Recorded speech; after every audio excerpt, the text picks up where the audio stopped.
உண்மையில ராஜி அம்மாவை நினைக்கும் போது கொஞ்சம் பெருமையா தான் இருக்கு. என்னதான் தான் பண்ணது தப்புனாலும் அந்த தப்பை ஒத்துக்கிறதுக்கும் ஒரு மனசு வேணும்ல. பொதுவா இப்படிப்பட்ட மனசெல்லாம் மாமியாருக்கு அவ்வளவு சீக்கிரம் வர்றது கிடையாது. ஏன்னா காலம் போன பிறகுதான் இப்படிப்பட்ட எண்ணங்கள்லாம் அவங்க மனசுல உதயமாகும். அந்த வகையில யோசிச்சு பார்க்கும் போது ராஜி அம்மாவுக்கு ஞான உதயம் சீக்கிரமா வந்திருக்குதுன்னா ரொம்ப பெரிய விஷயம் தான் சொல்லணும். ராஜி அம்மாவோட இந்த சிந்தனை மாற்றத்துக்கு மிக முக்கியமான காரணம் ரெண்டுன்னு சொல்லலாம்.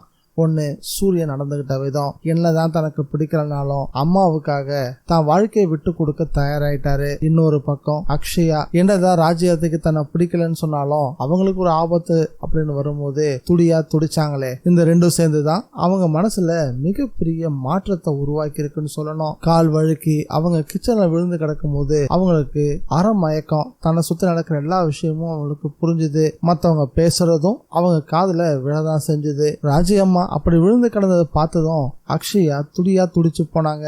ஆனா கௌரி அம்மா ரொம்ப கோவமா தான் நடந்துகிட்டாங்க. அதுக்கு அக்ஷயா சொன்ன பதில் இருக்கு, அதுதான் ஹைலைட். அம்மா, நீ எப்படி என்ன பார்த்துப்பியோ அப்படிதாம்மா இந்த வீட்டுல என்ன ராஜியாத்த பாத்துக்கிட்டாங்க.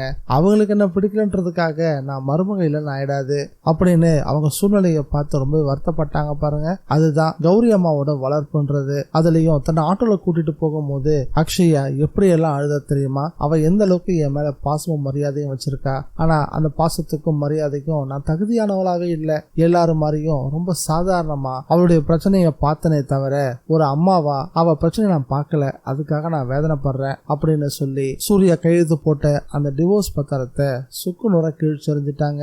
சூர்யா, உடனே போய் ஒரு ஆட்டோ பிடிச்சிட்டு வா, நம்ம இப்பவே அக்ஷயா வீட்டுக்கு போறோம். கௌரி அம்மா கிட்ட நான் பண்ண தப்புக்கு மன்னிப்பு கேட்டுட்டு அக்ஷயாட்டி ஒரு மன்னிப்பு கேட்டுட்டு அவளை நம்ம வீட்டுக்கு கூட்டிட்டு வரலாம் அப்படின்னு சொன்னதும் தான் சூர்யாவுக்கு மூச்சே வந்துச்சு. உடனே ஓடி போய் ஆட்டோவையும் கூட்டிட்டு வந்தாரு.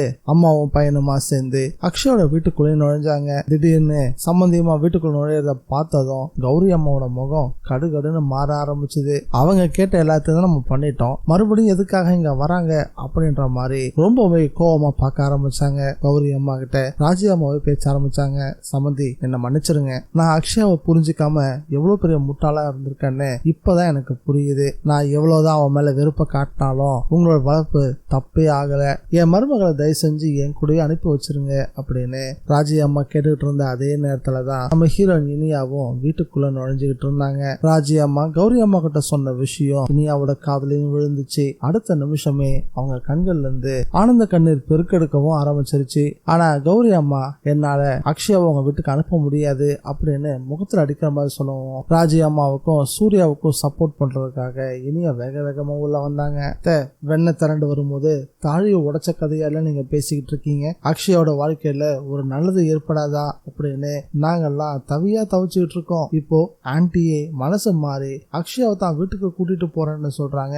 நீங்க இப்படி சொல்றீங்களே, நீங்க பயப்படுற மாதிரி எதுவும் நடக்க சூர்யா விட மாட்டான். ஆன்டி மனசுல அக்ஷயா மேல எந்த சங்கடமும் இல்ல. அவங்க தங்கம்னு அக்ஷயாவை பத்திரமா பார்த்துப்பாங்க, தயவு செஞ்சு அனுப்பி வைங்க அப்படின்னு உருக்கமா பறிஞ்சு பேச ஆரம்பிச்சாங்க. இந்த வீடியோ பிடிச்சிருந்தா லைக் பண்ணுங்க, ஷேர் பண்ணுங்க. மீண்டும் அடுத்த வீடியோல சந்திக்கலாம். பாய் गाइस.